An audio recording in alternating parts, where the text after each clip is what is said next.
पहला जो क्वेश्चन है, सेल टाइप के लिए छोटे प्रकार के ट्रांसफार्मर कोर प्रायः इसमें प्रयोग होते हैं। E&I प्रकार का कोर हम लोग प्रयोग करते हैं।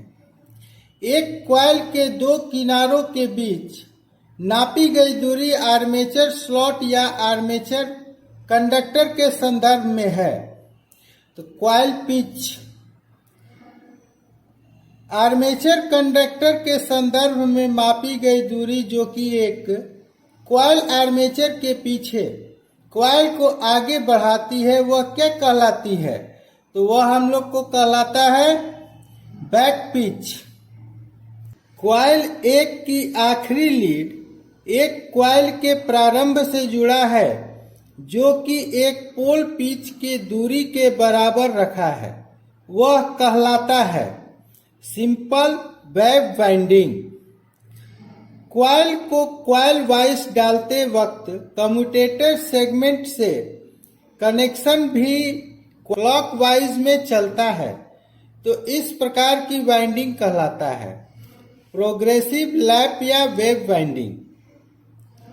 कॉइल को क्लॉकवाइज डालते वक्त कम्यूटेटर सेगमेंट में कनेक्शन एंटी क्लॉकवाइज रखते हैं, तो इस प्रकार की वाइंडिंग क्या कहलाती है? रेट्रोग्रेसिव लैप या वेव वाइंडिंग। लोड के लिए उपयुक्त मोटर जहां सामान्य गति की जरूरत होती है, सिंक्रोनस मोटर का यूज करते हैं। अगर पोल की संख्या P है और फ्रीक्वेंसी F है तो सिंक्रोनस NS इसे द्वारा ज्ञात किया जाता है। तो NS = 120 F/P से 3 फेज इंडक्शन मोटर के स्टेटर में उत्पन्न मैग्नेटिक फील्ड इस गति से चलती है, सिंक्रोनस गति से।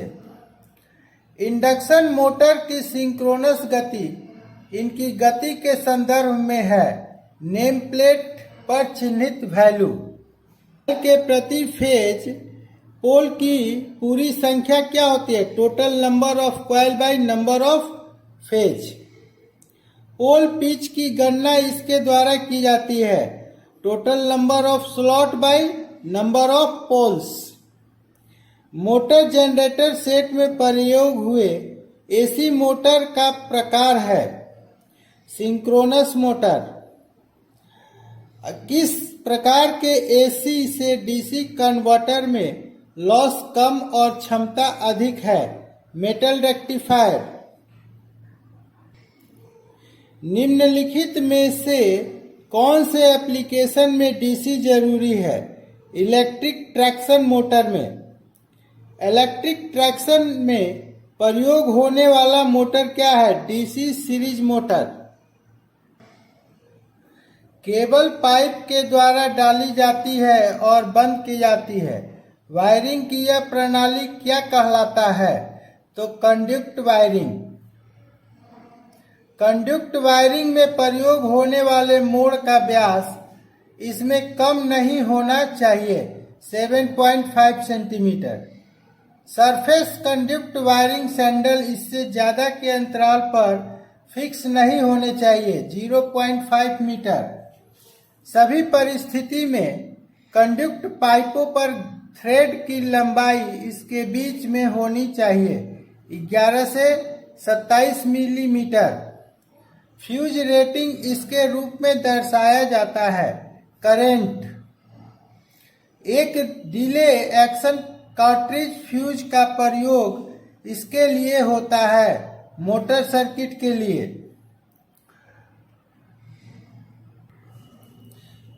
रिवायरेबल फ्यूज की अपेक्षा HRC फ्यूज में उच्च रप्चरिंग क्षमता है।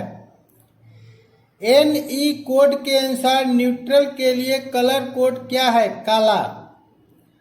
अंडर और ओवर वोल्टेज फॉल्ट के दौरान किस प्रकार के रिले का प्रयोग उपकरण की खराबी से बचाने के लिए किया जाता है? Voltage sensing relay. Quick response type cartridge fuse का प्रयोग इसके लिए होता है हीटिंग सर्किट के लिए। सर्किट में फ्यूज इसके खिलाफ बचाव प्रदान करता है, शॉर्ट सर्किट और ओवरलोड। फ्यूजिंग फैक्टर क्या है? Minimum fusing current by rated current. Multi storey building के लिए कौन से प्रकार की वायरिंग उपयुक्त है? Tree system. वायरिंग में कौन से प्रकार का लूपिंग विधि प्रयोग होता है? 3 प्लेट सीलिंग रोज से लूपिंग आउट। किसी भी आकस्मिकता के लिए वायरिंग में आकलन करते वक्त प्रायः पूरी लागत का एक अतिरिक्त राशि जोड़ी जाती है, जो है 7%। स्विच बोर्ड के पीछे की जगह इससे कम नहीं होनी चाहिए, 22.88 सेंटीमीटर। अर्थ कंटिन्यूटी कंडक्टर को मशीन से पैनल बोर्ड और उसमें मेन में जाना चाहिए। अर्थ इलेक्ट्रोड की संख्या कितनी होती है? 2। कंट्रोल पैनल जमीन से इस ऊंचाई पर इंस्टॉल होता है, 1.5 मीटर। पंप मुख्य रूप से इतने में विभाजित है, 2 में। स्टैंडर्ड प्रैक्टिस के अनुसार अलग फेज के सर्किट इस पर रखे होने चाहिए, 2.5 मीटर। इलेक्ट्रिक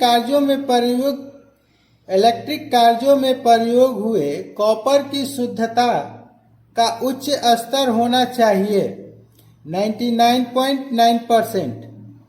डाटा प्लेट में हीटिंग तत्व का ऑपरेटिंग तापमान सीमा क्या है? 555 डिग्री से 700 डिग्री। 240 वोल्ट सप्लाई में 6 वोल्ट बल्ब को कार्य कराने के लिए कितने बल्ब की जरूरत होगी? तो 240 को 6 से डिवाइड करेंगे, 40 बल्ब का जरूरत होगा। किसी कम्यूटेटर से विद्यमान सॉफ्टवेयर को हटाने का सुरक्षित तथा सही तरीका कौन सा है? अनइंस्टॉल करना।